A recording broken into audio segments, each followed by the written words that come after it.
Hello there, ladies and gentlemen, and I welcome all of you back to a sort of a very nighttime video.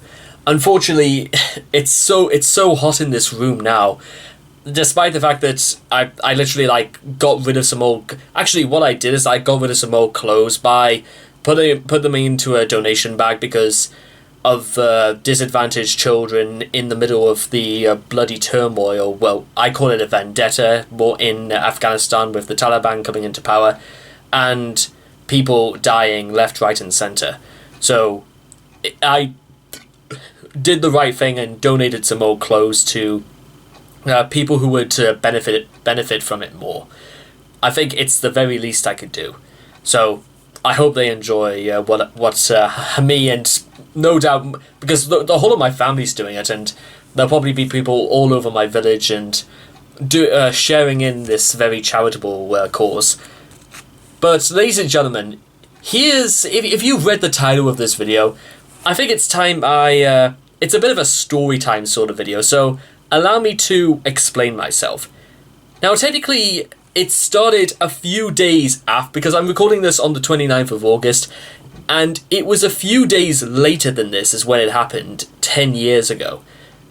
But to really explain to you the first story, let me first explain to you what technically happened 10 years ago today. It was my first day back in England after my family had a 2-week holiday in Crete, which is one of the Greek islands. It was a lovely holiday. I'm actually not. I couldn't knock the holiday in any way, shape, or form. It was a beautiful hotel, wonderful staff.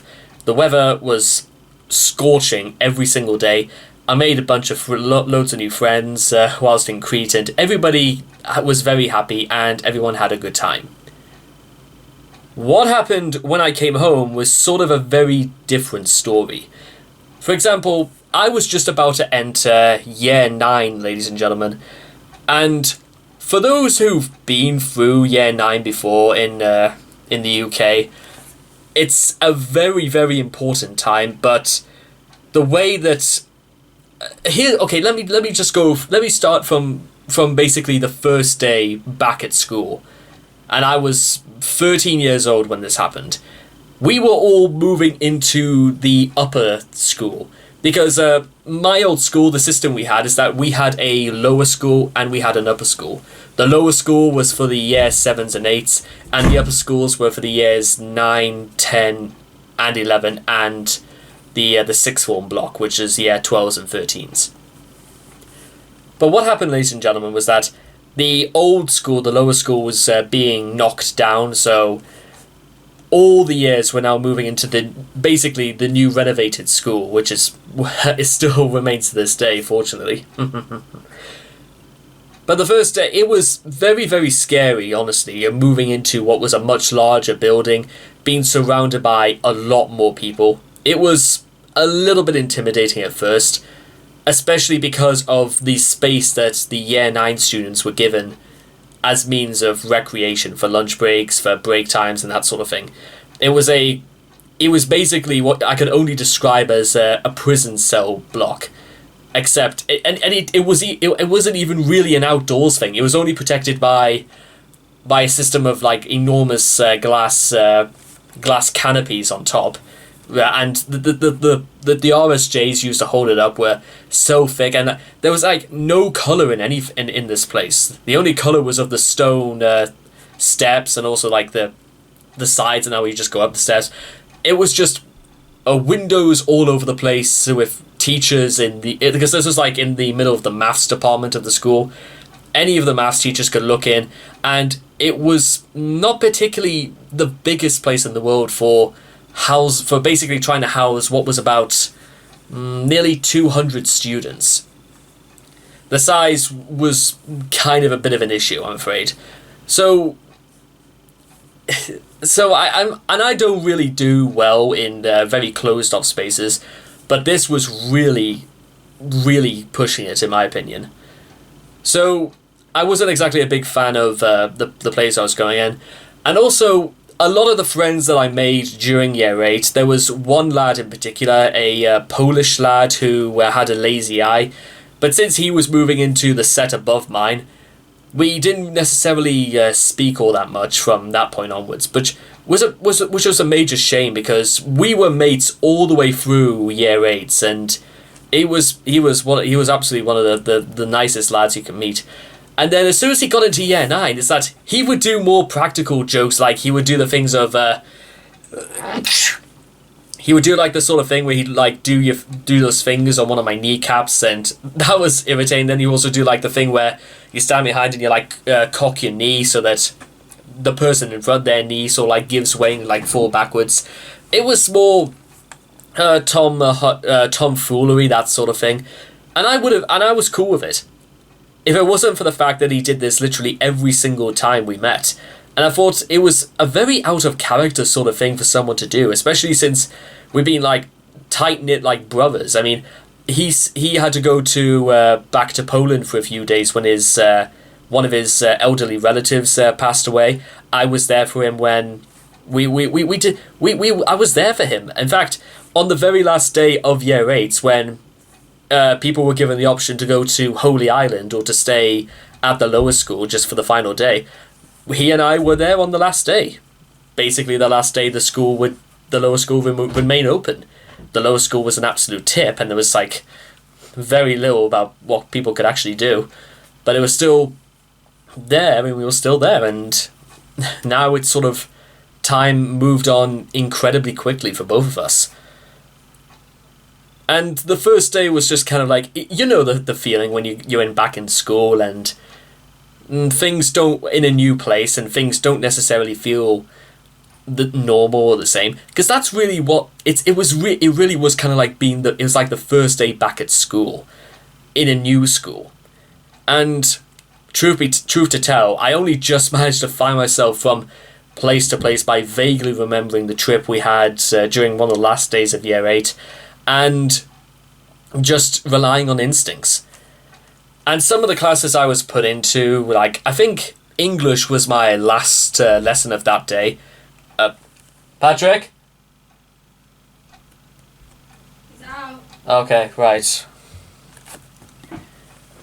One of the last lessons the last lesson I did that day was English, and it was still with my my English teacher who had taught me for the last 2 years, who was also retiring at Christmas time. And I think, honest to God, because it gets a little bit sad about what happens next, because my English teacher at the time, I'm not going to give out her name, but she very sadly passed away in November of 2013. So what happened was that the first thing we were really doing is that we were learning, we were doing the Scottish play, we were doing Macbeth, and we had to do this, the Is This a Dagger scene. We all had to practice this because this is a part of the speaking assessment of our GCSE English language.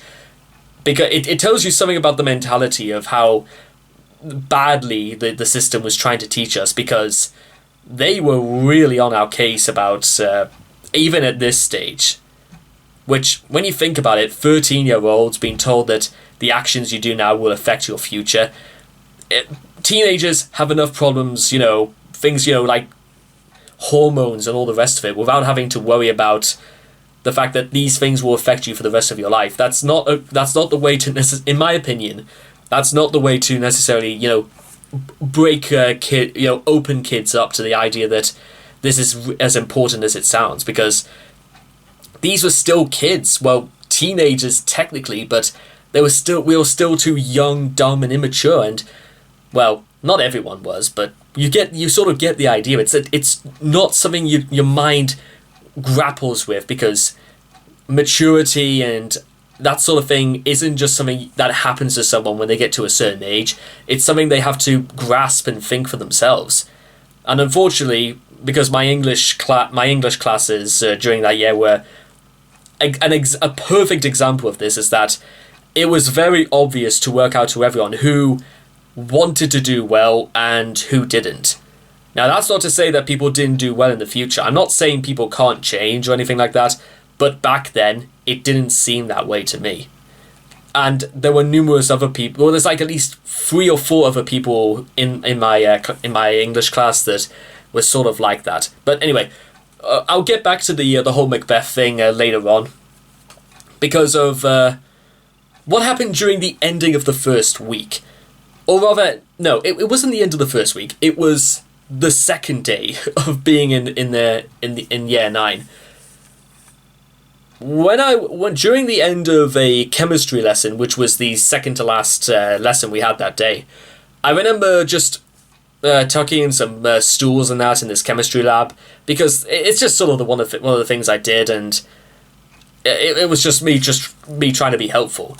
And the teacher we had, who was going to teach us for the rest of the year, he was a fellow in his early 50s. He had white hair and a white beard, and he was incredibly friendly to everyone. I think a lot of people will say that to an effect about a lot of the teachers. Well, not all of them, but people have different things they want to say about different people.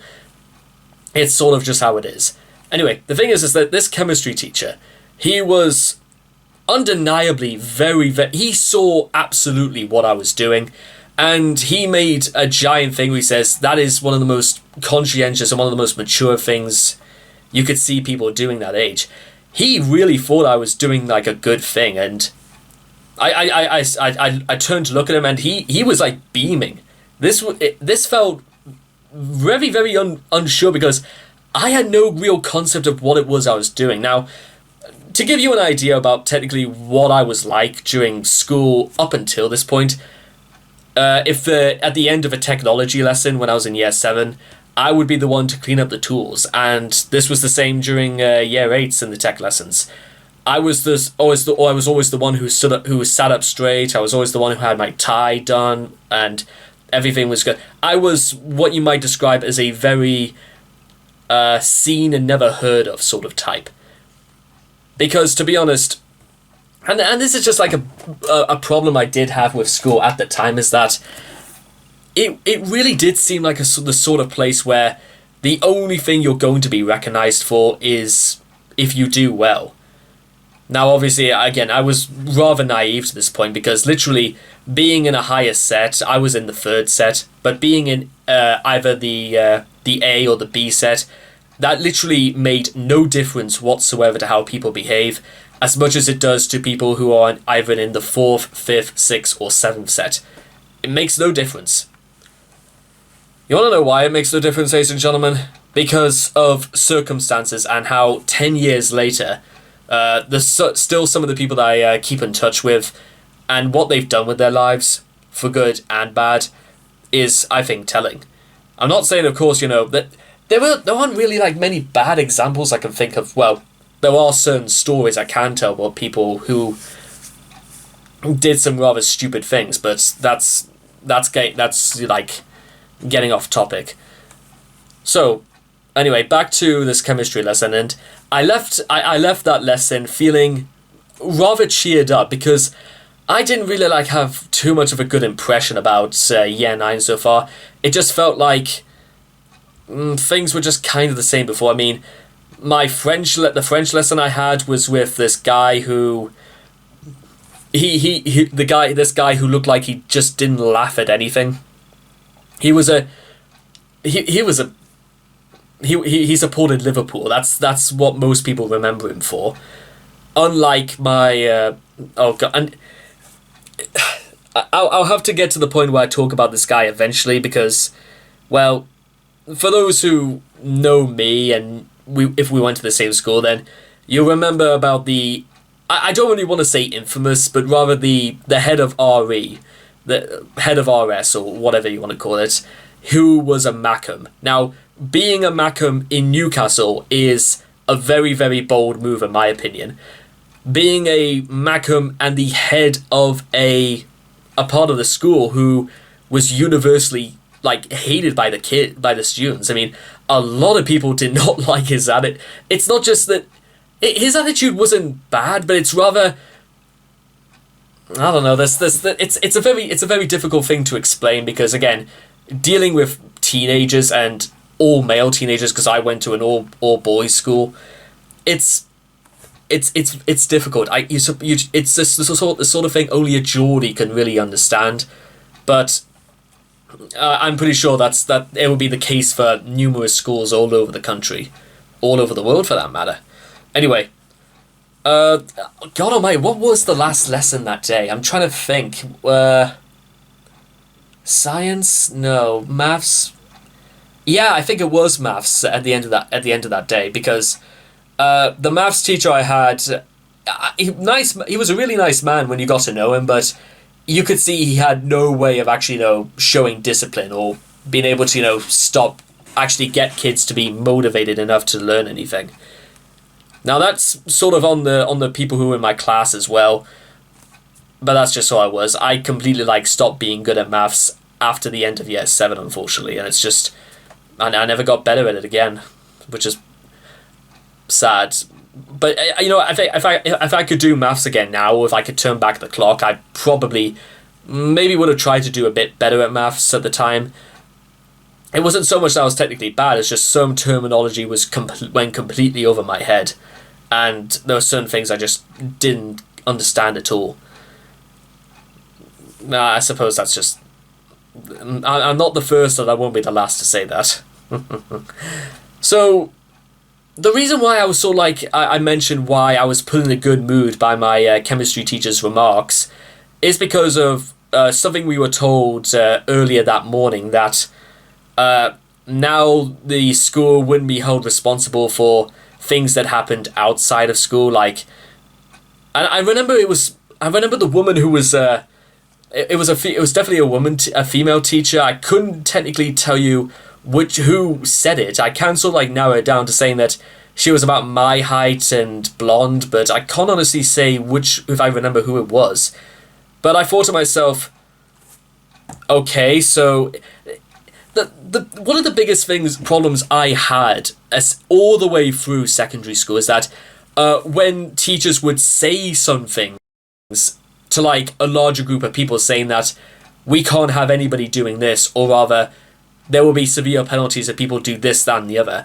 I always took it as sort of a bit of an insult, to be honest, because I couldn't work out for the life of me why I'm being involved, being lectured about things that I know 100% haven't got anything to do with me, and I wouldn't be stupid enough to do anything like this. So, and again, well, whether you want to say that's part of autism or not, it was just what happened, and it was something I had to just learn to accept, saying, you know what, that's that. And I wish I know fine well it's the sort of thing that it kind of made me a little bit what I am today, but it's just the sort of thing I don't really like. I don't really like being put in the same boat as a lot of other people, not because I thought I was better than them, but I was better enough to know that you don't do shit that obviously is going to get you into trouble. That's my point. Anyway, so not feeling particularly very, great because of the news of that morning. The week sort of dragged on as usually most days, especially when days are so feel the same, and there were such bad things happening the left, right, and the other. When you're not enjoying school, the days can it's like dragging your knuckles against the ground. It's not interesting. You feel very indifferent about all of it, and you just kind of want this business to be over with. This was particularly, and then what happened on the Friday morning during an assembly between the year 9s and the year 10s began probably one of the biggest factors of why year 9 was such a hard time, and basically it would be 10 years ago to when this happened. So we were given this assembly, and we were told that there was very exciting news that not only was then Bishop Cunningham coming down to the school, but we also had news that TV personalities Ant and Dec, those who do know that Dec and Donnelly did go to St. Cuthbert's, and everybody was very excited about all this. So everybody was in a good mood, and then we got told about which students would be meeting Ant and Dec, and those who would be receiving, exaltations and congratulations by not only Bishop Cunningham, but by Ant and Dec and numerous other members of Ofsted and, members of bodies of education were coming down as well. So it was all very, very, splendid and excellent. And I was not one of them.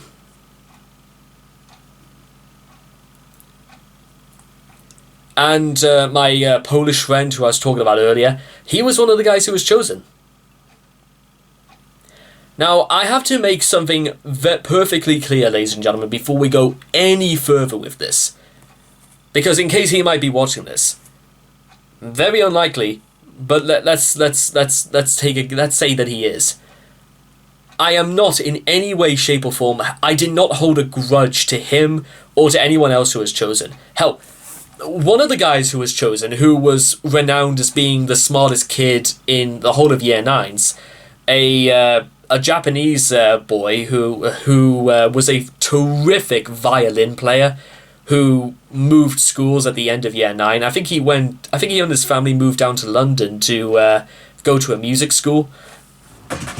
Because it was given out that a lot of people couldn't do music, couldn't sit through music classes to save their lives, and a lot of people in my year were sadly that case.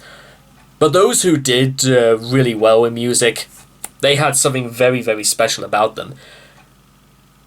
And there were very few people, I think, who did decide to music. I was actually one of those people who really was considering going to study music as part of my GCSEs, but I'll get to that in a bit. So basically what happened is that when everybody was going out, and we all heard the news that it would take place on I think it was either a Thursday or a Friday afternoon, and that everybody was allowed to leave at 1:30. Every other student was allowed to leave because, it was I think it was sort of like a treat, but the more I think about it, I have since thought that it was because nobody else at the school actually wanted to see anyone hanging about, so they might try to sabotage the thing, so they thought this compromise would do them some good, irregardless of who was there or not. But as I was leaving assembly and about to do my first lesson of the day, I think it was... God, I used to know this stuff like the back of my hand. I think it was either an Italian lesson. One of the things that you do in Year 9 is that you have to study 2 languages aside from English, specifically because you get to decide one of those to continue at the end of the year. Anyway, as I was leaving assembly, and it was only at this point where I began to realize something. This has always been like this. I've never once ever been, honoured or been asked to come down to receive a special award or anything like that. I've never been pointed out for upstanding behaviour. I've never been brought forward as a case to say, this is what we look for in students. I didn't receive anything like that. And it was only at that point where I began to realise, wait a minute, why am I not there? Why am I not the one who's meeting celebrities and receiving, honours and decorations from a bishop? And let me tell you right now, just Bishop Cunningham, he was a smashing bloke, very wise and very, very dignified, and he was honestly you couldn't ask for anything better, in my opinion. Anyway, it could be different from person to person and all that. So here I was thinking that what exactly is it that I've got to do, and whether or not is it just because of grades is why those people were there where they are, and is it why no matter how good I was, no matter how much I didn't break the rules, didn't do detentions, didn't get whiteys, didn't do anything like that, why was I not up there? Why was I not it still bugs me to this day, only because it's the very first time in my life I've actually openly said this, but I didn't think it was entirely right just to pick out people for their grades. I really don't. because there were people in the much lower sets who were very, very nice people. And it kind of set the tone, really, that they don't really care too much. It wasn't so much they didn't care, but rather they prioritized grades above people who would be functioning and very, very open-hearted members of society in the young men that we are. But I didn't feel like a young man. I felt like I felt like a boy. I felt like a child who was just sent away without any supper. And what happened for a long time afterwards, I didn't struggle in classes, but rather I lacked any sort of like heart. I had no love for what I was doing, and unfortunately, when that sort of thing happens, of course you're not going to do well, because what's the point in trying to do anything when, because of who you are, it was almost like becoming like a bloodbath in terms of, when I say bloodbath, when the day because here's the thing, it didn't stop there. About a week later, we missed an entire first lesson because the whole of year 9 and year 10, we were called out to this huge quadrangle in front of the English department, and you have the technology and the science department behind, and we were told to all like line up to sort of like in anticipation of the bishop and all those celebrities and members of the education department, and where all the celebrities would be. And because we had a new the head of the school, and technically we didn't have a new head of the school. The old head of the school wouldn't retire until the end of year 10. But it was really the deputy head was really the one who kind of like managed everything, which maybe that was why she knew she always got the job. She was a great friend of my dad's. In fact, they even went to college together. But there's more stuff like that on the way, because after going through very boring, rigmarole about things that we wouldn't even be seeing anyway, I think it was like about either Wednesday or Tuesday, I found out exactly why my chemistry teacher was so pleased with me, and because it wasn't really as if like chemistry was ever really a favorite subject of mine. I preferred biology and physics more in a way. But then I found out that my chemistry teacher went to St. Mary's School with my dad during the 1970s. So I think they were like in different classes, but it was the fact that he said that he did talk to my dad occasionally and he knew who my dad was because of where he is now. And I honestly was kind of like, wow, that's tremendous. That's like, and I, it seems, because listen, my dad worked in education for 40 years. He had an outstanding reputation among schools, not just primary schools, but in secondary schools as well.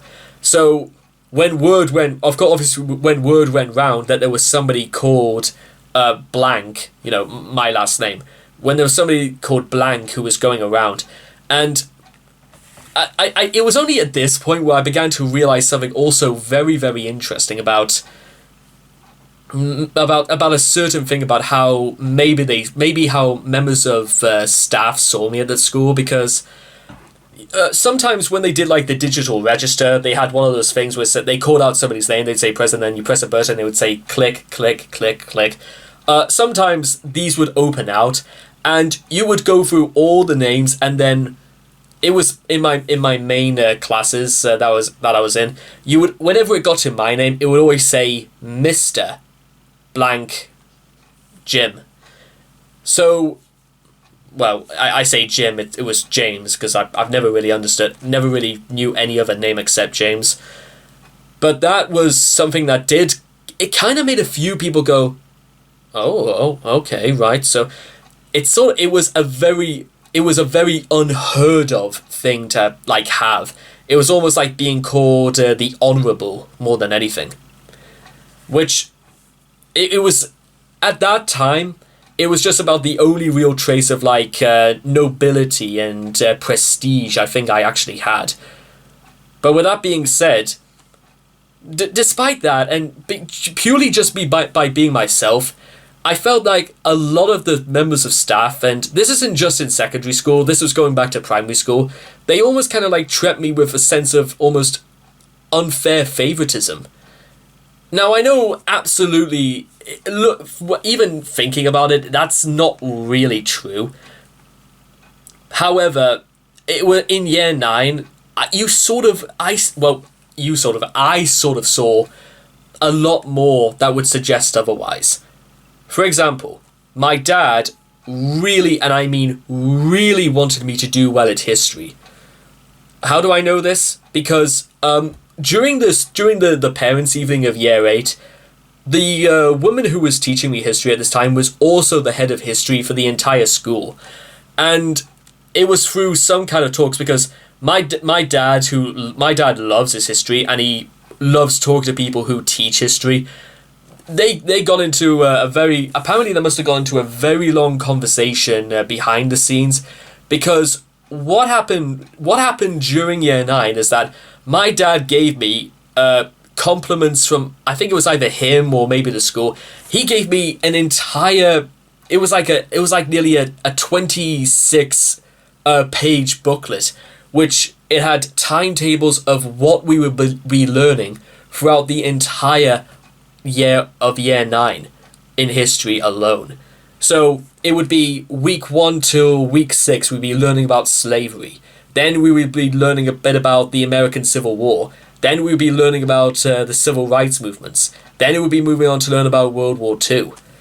And then a little bit touching into the 1950s.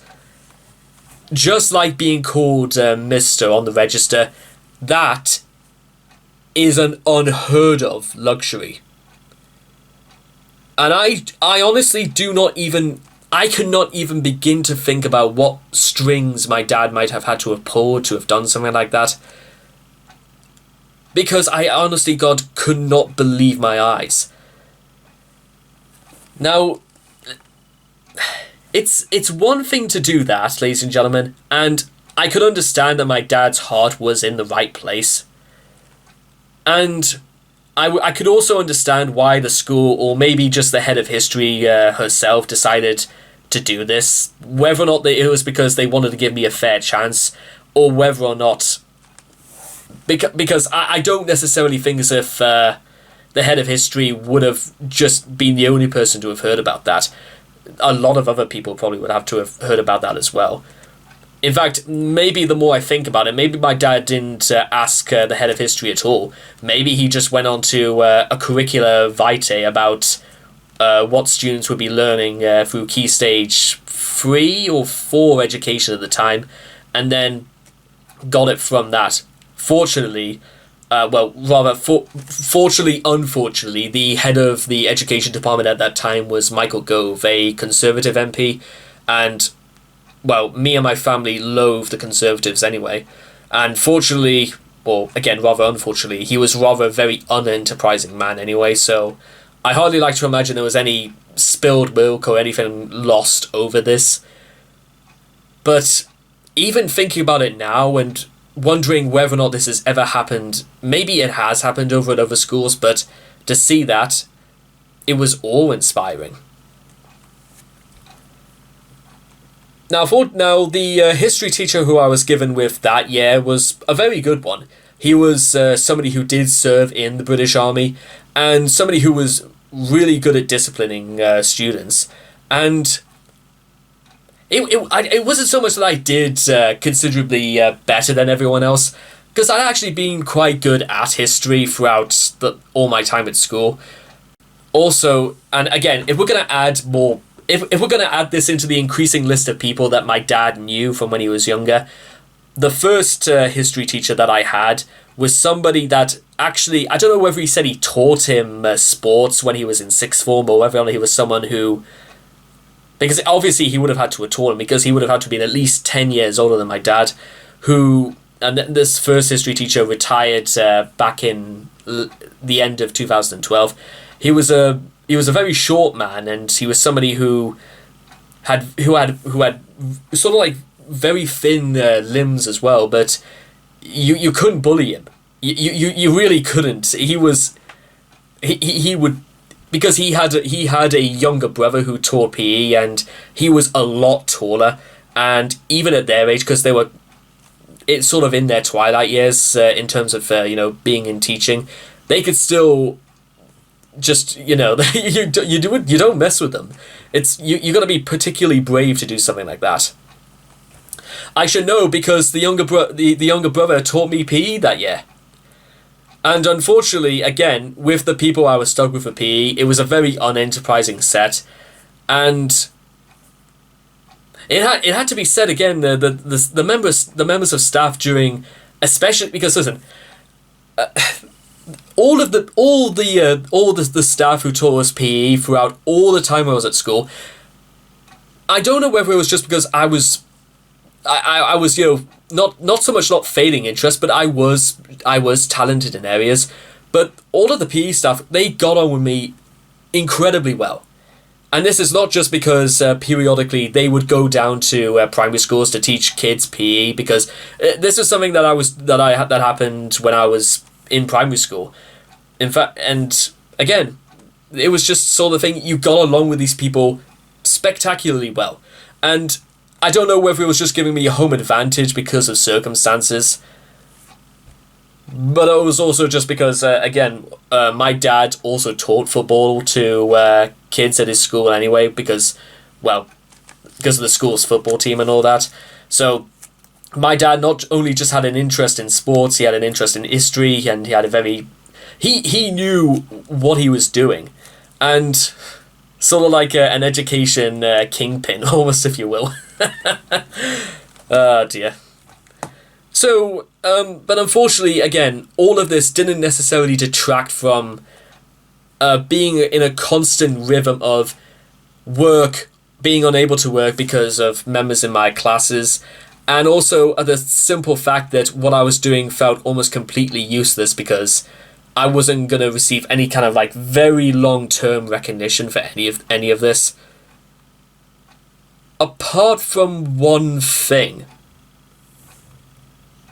Well, two things actually. The chemistry classes. It really did open my eyes a little bit, because not only did the teacher like me, because, well, he knew, not only did he knew who my dad was, but he knew who I was because of how he saw me work and all the rest of it. I didn't let go to whenever I got compliments like that. I just simply didn't. But then came the day that I think changed the trajectory, and I like to imagine if this didn't happen, I probably wouldn't be doing this right now. I'd probably be somewhere completely different. I don't know if I'd be richer, I don't know if I'd be in a better paying job or anything like that, but let me explain. When we were doing like having to rehearse the It's a Dagger speech, I was not particularly very well known for being anything other than the quiet kid. Like I said, seen and never heard of. So one by one, we saw kids having to rehearse the It's a Dagger speech, and a lot of them, I don't want to say were bad, but they were rather, let's say, unenterprising. Whether or not because they thought it was funny to show off in front of their mates, or whether or not they just showed no other interest otherwise. Some of them tried to do it without having the book in front of them. Well, the script, I should say. It's, bit plays and all that. And I'll level with you, ladies and gentlemen. Not only did I perform mine without the script, but I improvised, like I was actually acting out the scene. And by the time it was all over, nothing. You didn't hear a word out of anyone. You didn't... I think you didn't see anything, and I looked round the room very briefly, and many of the kids were sort of like, oh, and I don't know whether or not they sort of knew I was going to be good at it, but you know, maybe it was the surprise that I did this at all. Now, they thought they were okay with this, and then I saw my English teacher. Now, you have to also understand is that my English teacher is Scottish. She probably has seen Macbeth, the Scottish play, many, many times.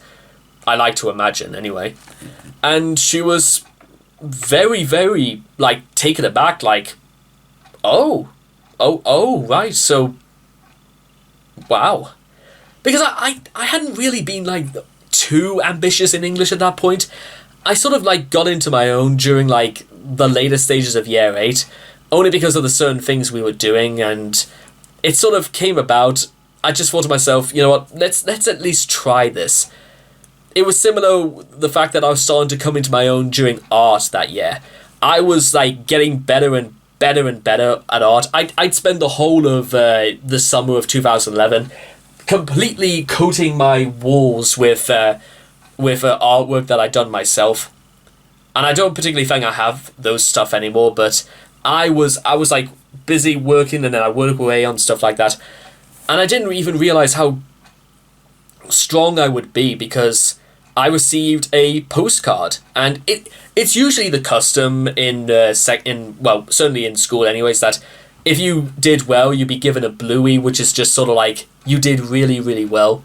A postcard is a little bit more of a personal touch, to saying that it was mostly strictly sent to the parents, saying that you really should check out what he's managed to do, because this was rather extraordinary.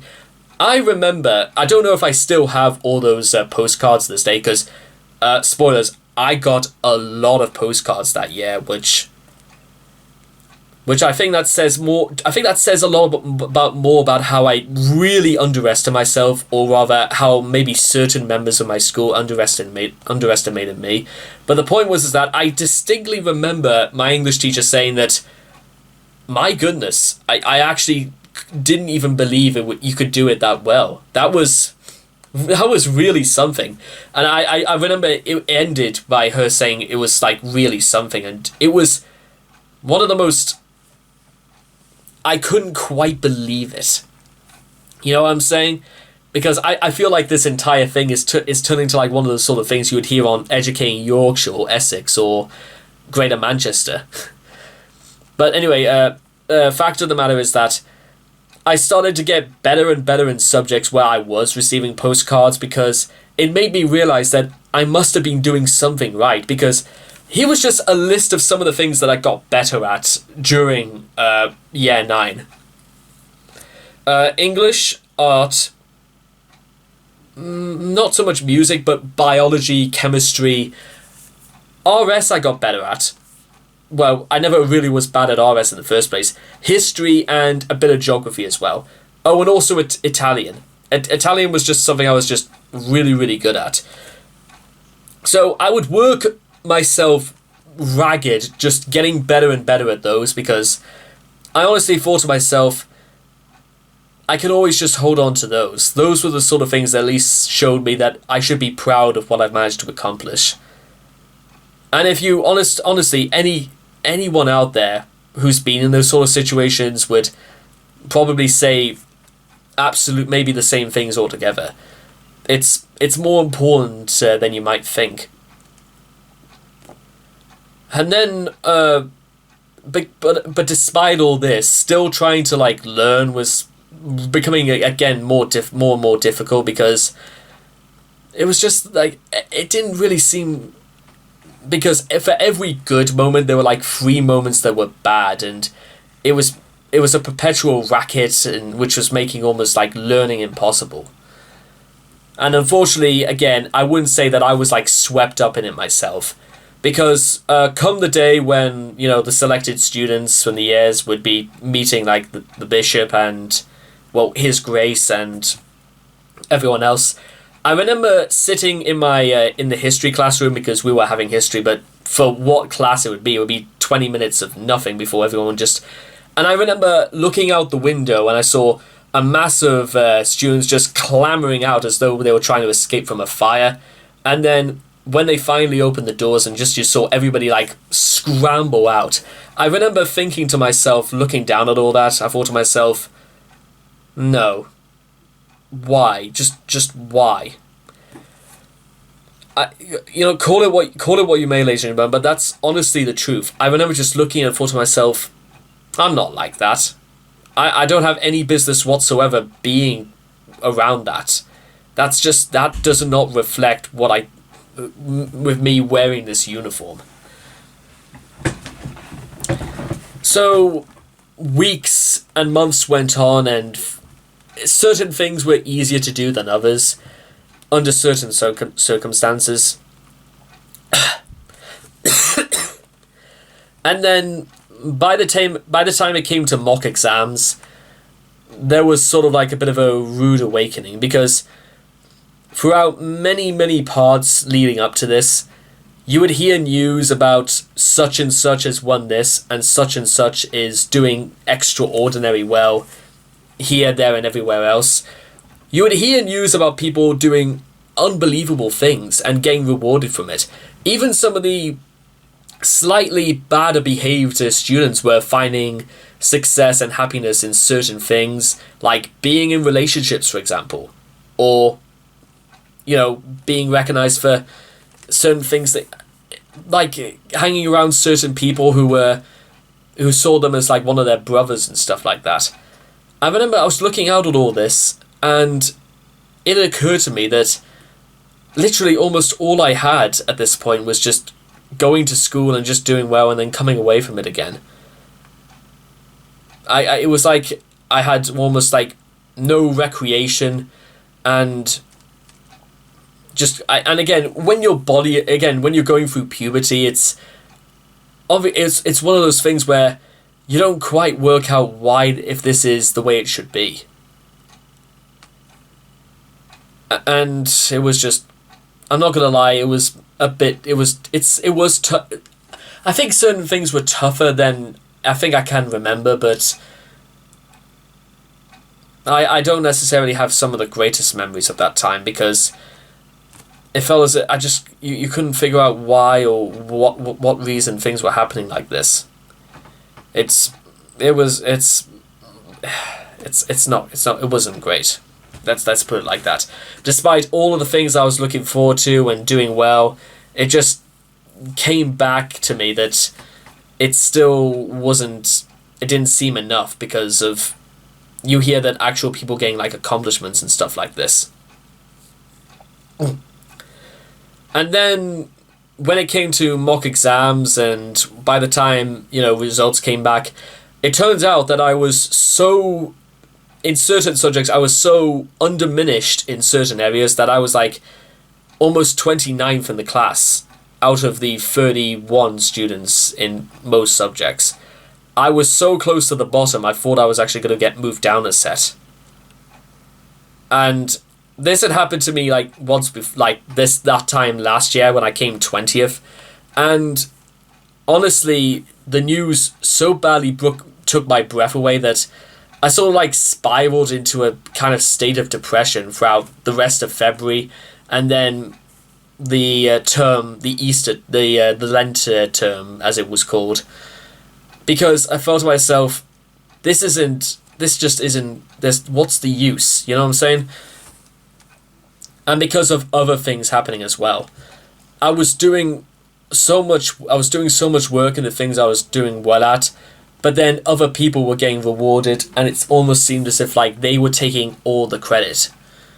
I wish I could describe to you specifically how evil that feeling is, because there's nothing worse in the world when all you want to do is just do well, do the right things, and you couldn't, because you were seen to be surrounded by people who made it their mission to make sure that you couldn't feel proud at anything at all.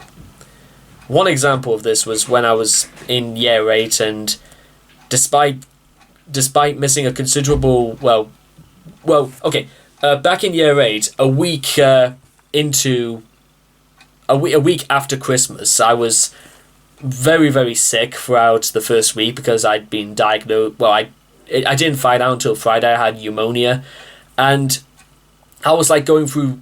It was like this was going on for like nearly 10 whole days with nobody noticing, and on Tuesday I had to be sent home because it was just I felt too sick to do anything, and I still did all the classwork at home, and then. When my when my RS teacher saw that I'd still done all this, you have to also understand this RS teacher I had in year 8 was also the head, the Sunderland supporter that nobody could stand.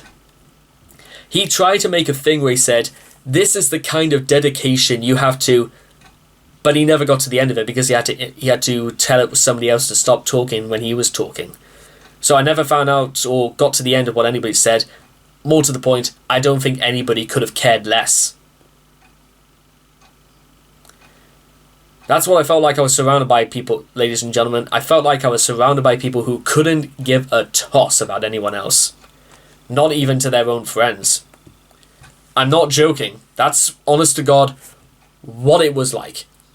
It was being surrounded by people who were not like me, who had no interest or any consideration into terms of taking people's emotions into account, because people said I was like I felt like I was this sort of went as far back when I was at least like 8 years old, and even my parents would tell me that I was very very mature of the way I would speak and take people's emotions into consideration. I've been like that since I was at least 8 years old, 15 friggin' years ago, and it hasn't really changed, to be honest. And neither has really people's attitudes. Some people literally just will be like that and will stay like that for the rest of their lives.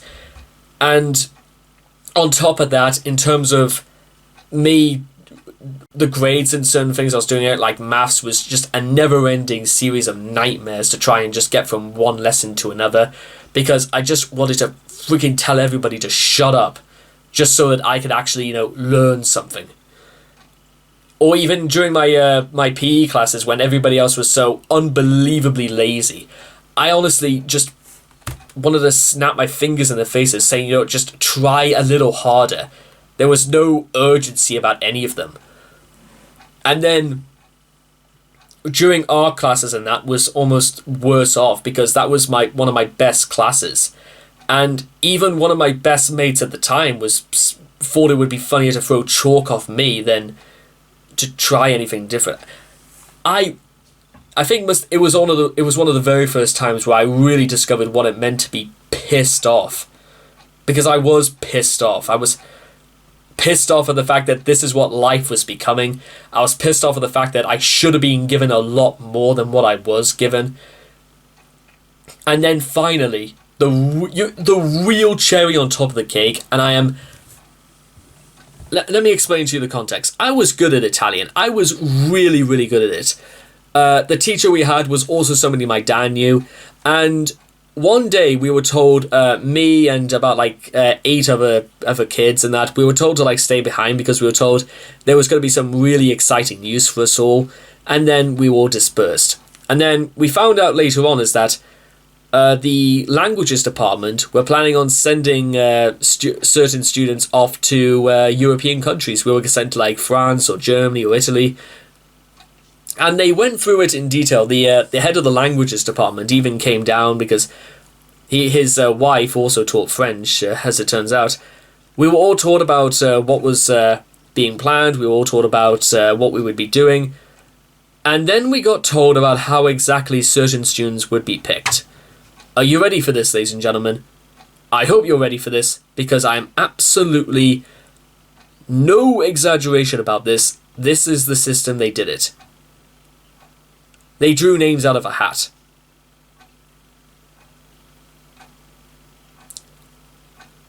Certain students would be going away on holiday to learn about languages in other countries, and the way they were going to do this was via a lottery. They were going to draw names out of a hat. They would draw 6 or 7 names out of a hat, I think. And if you weren't drawn, you weren't going.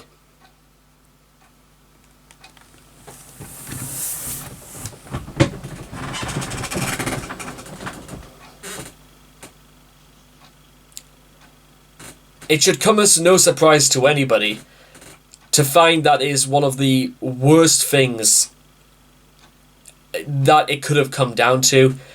And it was also no surprise whatsoever to learn that, well, as you could probably guess, I was not chosen to go. I can't necessarily remember which other student, or it might have been another student and another student again, who were not chosen to go. I really can't remember who didn't go, but I did remember certain people who did go.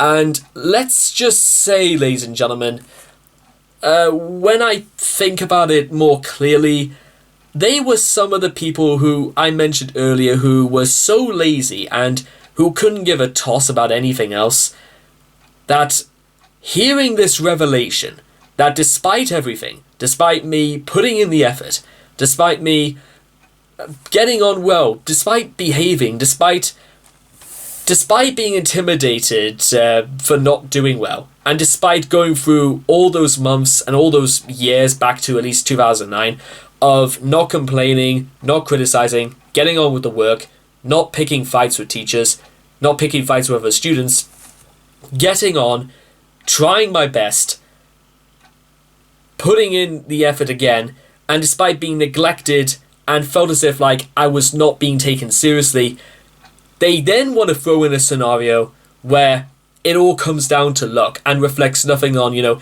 academic achievements, work ethic, behavior. They don't want to do it like that. They honestly didn't want to do anything like that. And at that time, that was one of the very worst things I think they could have ever possibly have done.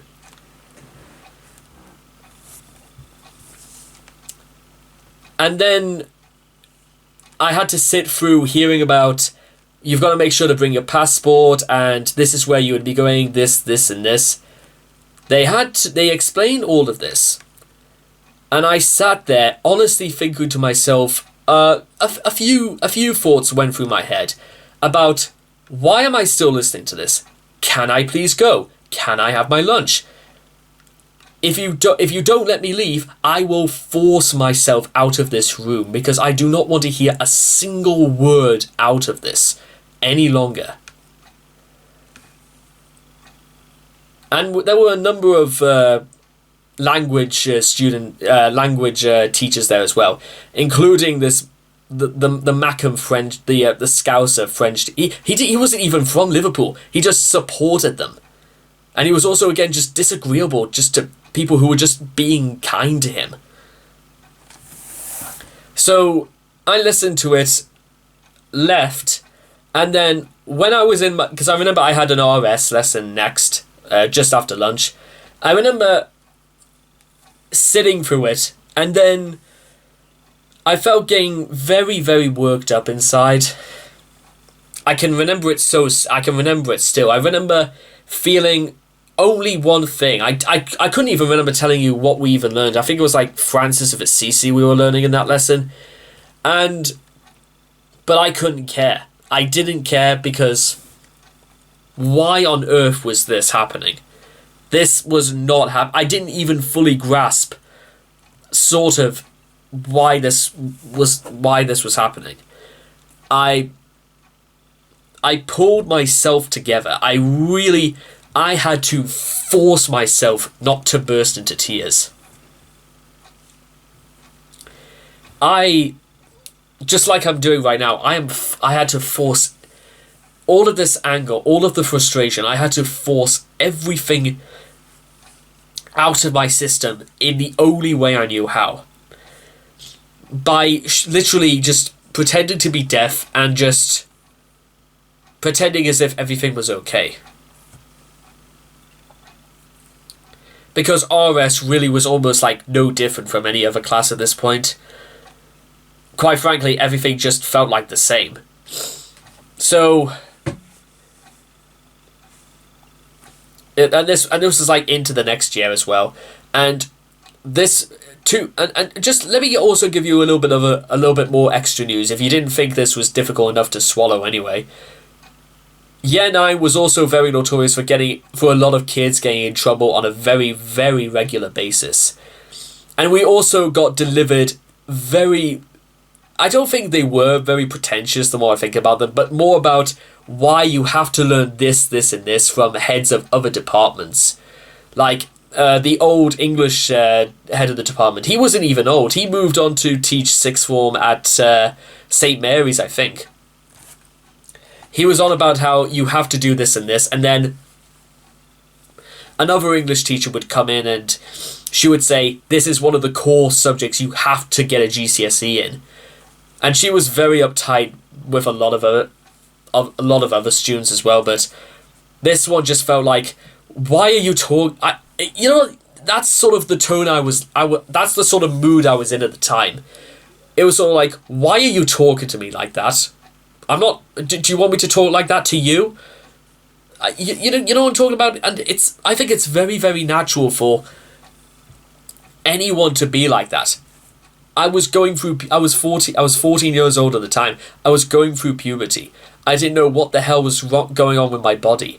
And I was being neglected. I felt like I was being neglected for who I was. And even when it came down to things like, you know, academics or even being a good person, they throw all of that out the window just for a lottery. They were doing all that, and honest to God, I couldn't take it. But again, and this was happening in every single other department, to every other class I was going to. So here I was in RS, I had to fight, almost squirm in my seat to not think about it, to force every last emotion out of my system, because honest to God, I didn't know what I would do next. I'd probably just have run out of the school more than anything, saying that they can shove it up their arse. However, that didn't happen. I stayed in class, I got to the end of it.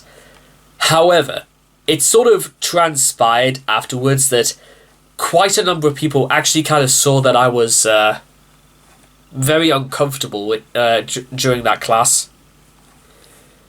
And even the teacher at that time, and the guy who taught us, he was a good sort, in my opinion, because he taught us things. You know what I'm saying?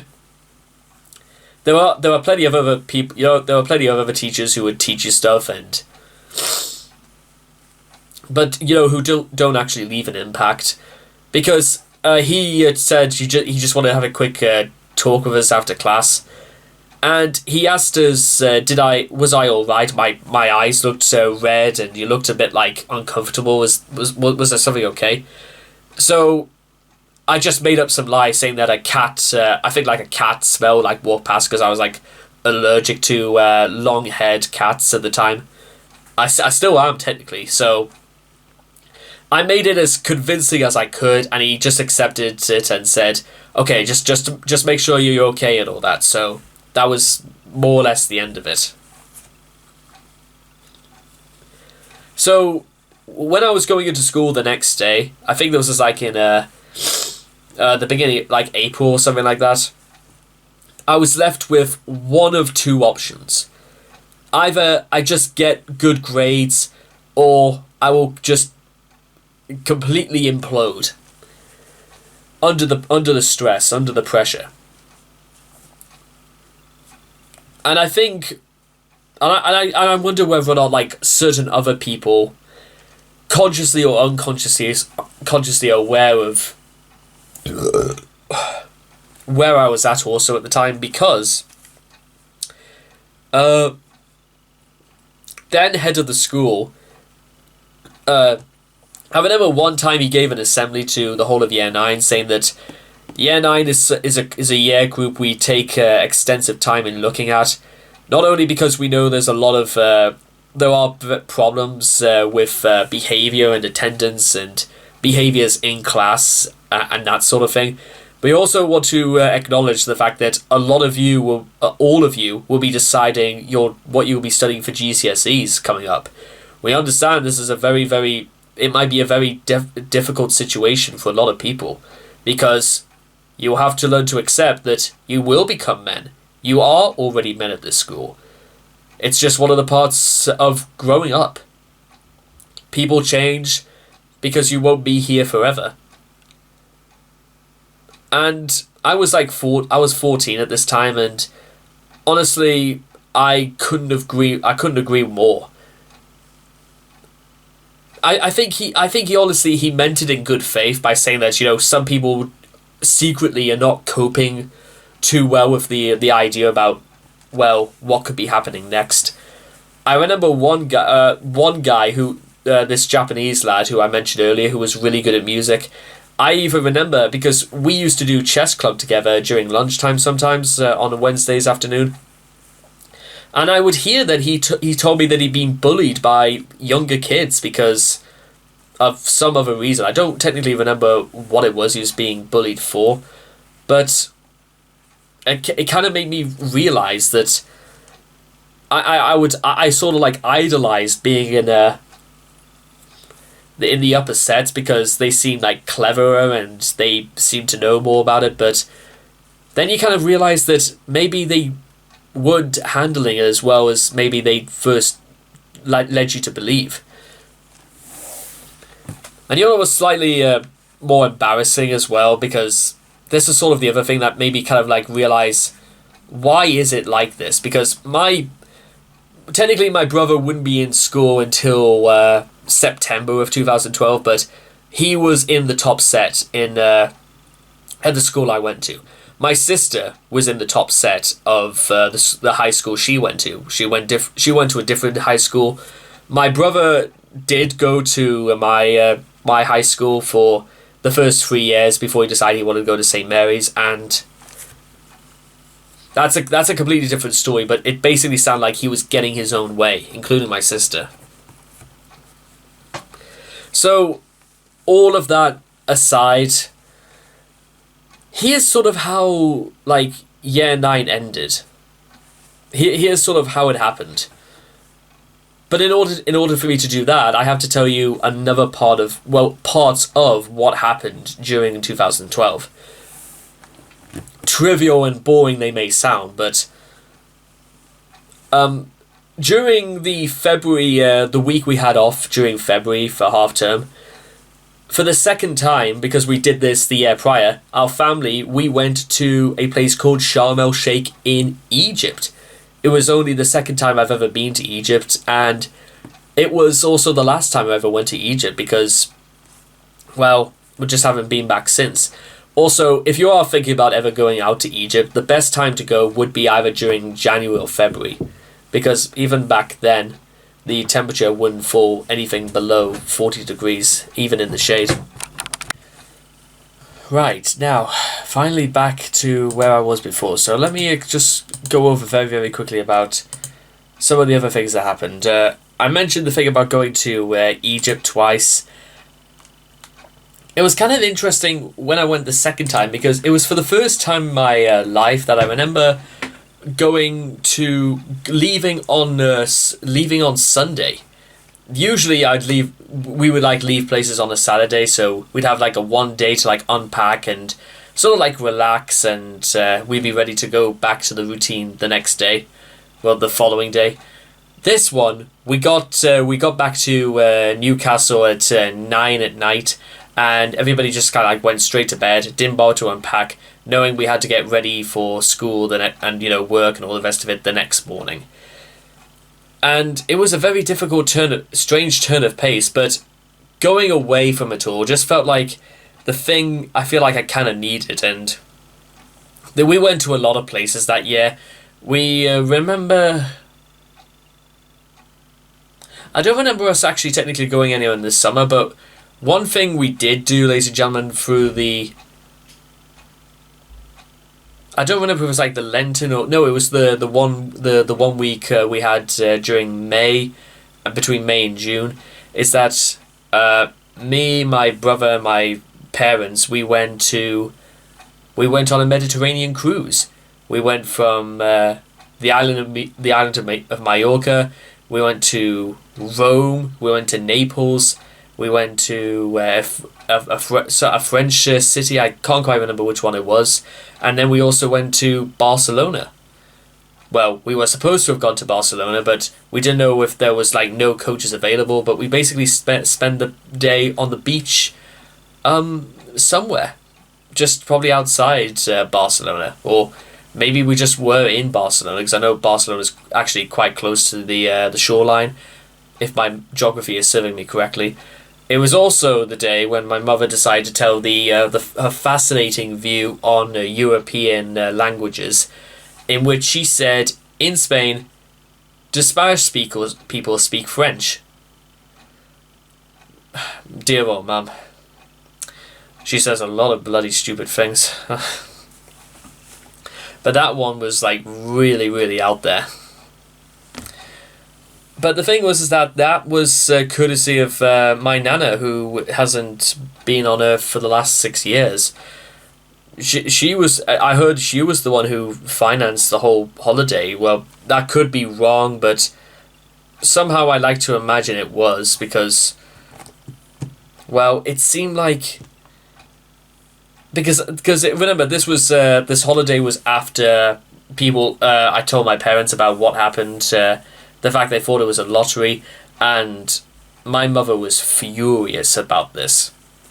I don't technically remember if my dad was told about this, but apparently I don't know, because I don't think anything like took place, because we just the whole subject was sort of like dropped the next day. But after the holidays and all that, and then basically what happened is that when the next set of mock exams came around, I did tenfold better in everything, and I really mean it. I came first in English. I came first in what else did I come? I came first in art. I did substantially better in maths. I got really high scores on my biology paper. I think I came like something near 6th or 7th in biology. I came 9th in music, and I came 3rd in history, and I came 3rd in geography. I did it was absolutely unbelievable, because I remember when I was doing my English class, we were told to do a Gothic story of like just do a Gothic story, and I worked on this story that I did overnight. I'm not even joking. It was the first time in my entire life I've actually worked through the night, and I got it all done, and it was like nearly 24 pages in length. But the fact is, I think that was what swung it, because we had a new English teacher anyway, and he was one who liked me than probably liked a lot of the other kids in the class. But there we have it, ladies and gentlemen, because I did make new friends during my time in year 9, because we sympathized about how certain things absolutely sucked, and we all acknowledged that how tough things were, because and one guy I remember, we bonded over our love for Top Gear, and we would like quote the show every single day, and we talk about cars and all the rest of it. It was honest, and I remember I watched it. I remember I thought I was getting into it so much that I decided to watch Top Gear that year, and it was the one that began with the Lamborghini Aventador, the Noble M600, and the McLaren 12C, all in Italy, and them having to defeat a 458 at Imola. That season I still think is my personal favourite that they've ever done, just because of how big it really was. But honestly, I remember year 9 just sort of like ended. It just sort of ended more than anything, and I remember, curiously enough, looking back over year 9. There was one place I did remember that did happen, is that we, on the first week of the holidays in summer, we all went back to Ireland, and you wouldn't believe it, but it's nearly been over 10 years since the last time I was in Ireland. We went to Cork that year, which that's literally just at the bottom of the country. So we had to go from Northern Ireland all the way down to Cork, all the way across Ireland. And we stayed there for a week, and it was an old orange house, so that was quite close to a lake. It was a beautiful location. I know it really, really was. And we also saw the opening to the 2012 London Olympics that year on our last night, and the weather was horrible. The weather really was horrible all throughout that week, apart from the last day, which made it actually worthwhile. I'll be completely honest. It made the whole thing worthwhile, that last day being exceptionally good weather. And that's kind of a bit like Year 9 in many ways. There were there were good moments, most of them were bad, but the good moments totally obliterated all the bad ones.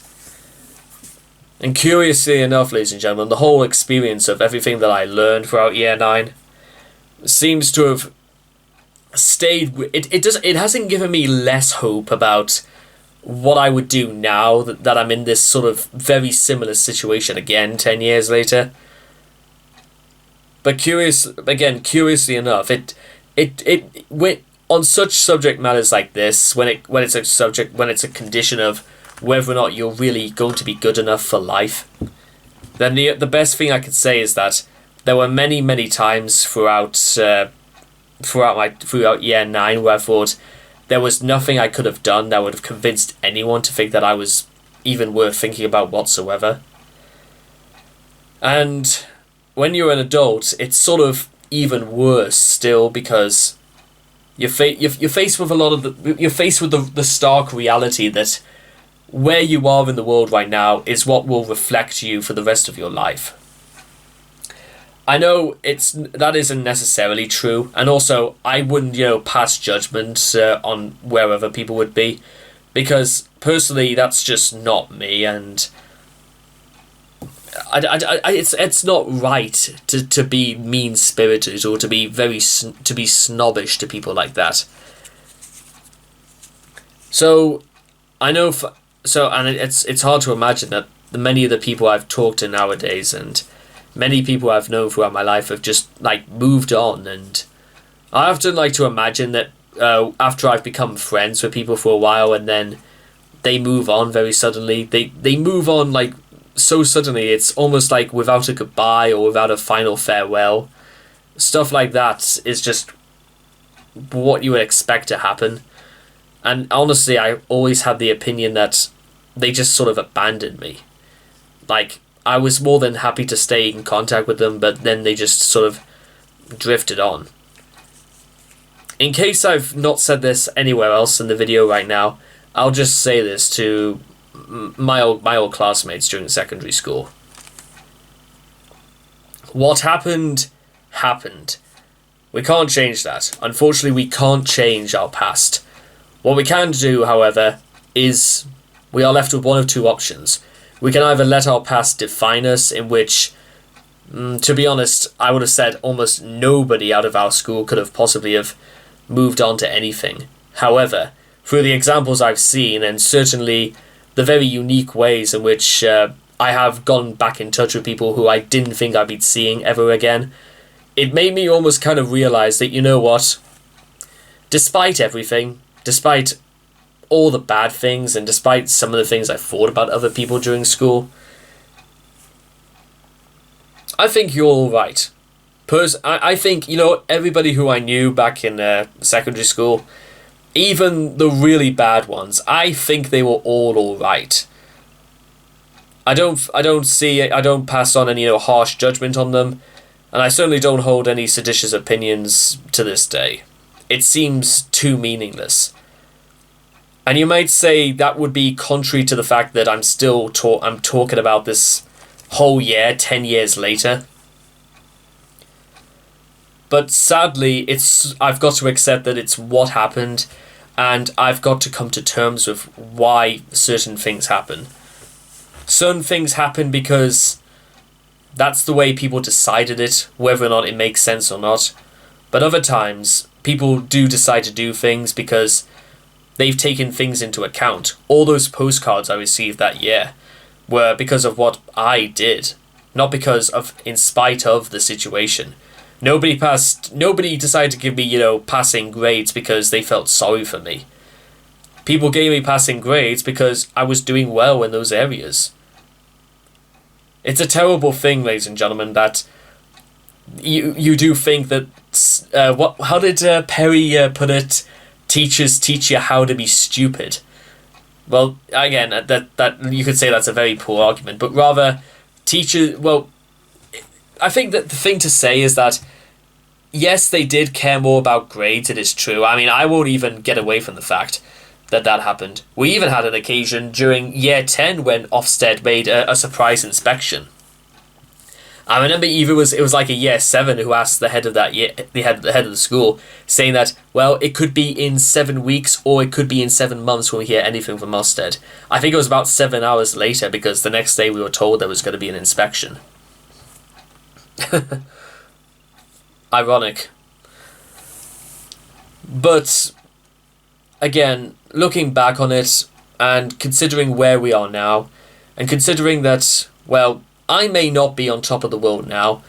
I may not be even in the best place technically yet, because there's still many things I've got to prove. There's still many things I've got to change about myself if I'm ever going to change for the better. All I could say right now, ladies and gentlemen, is I'm glad that year happened. Despite all the negatives, despite all the feelings of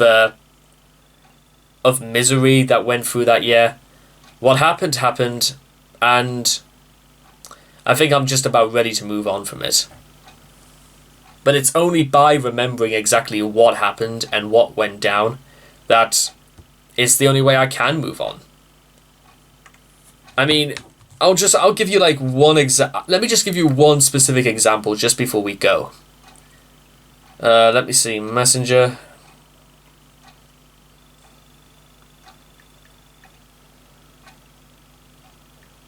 Right, where is he? Ah, here we are.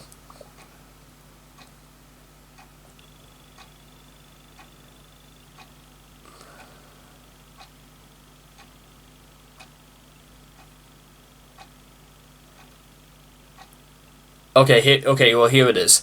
If this person, I'm not giving out any names, but if this person is watching this and he knows who this is, then, well, I think it's fair enough that people say this. Hey mate, my brother's autistic too, and he dreams of big things just like you. May have been a cock in lower years of school to you, but I'm glad to say I always try and keep in touch, pal. I'll follow your progress, pal. Keep it up, heart. I never, honestly, that's like, because I didn't even know he even had a brother at that point, and you don't actually, I wish honestly I can actually tell you how much that actually touched me with what he said. I try to like message him back in the same way and say that I accepted his apology, because I really did accept his apology.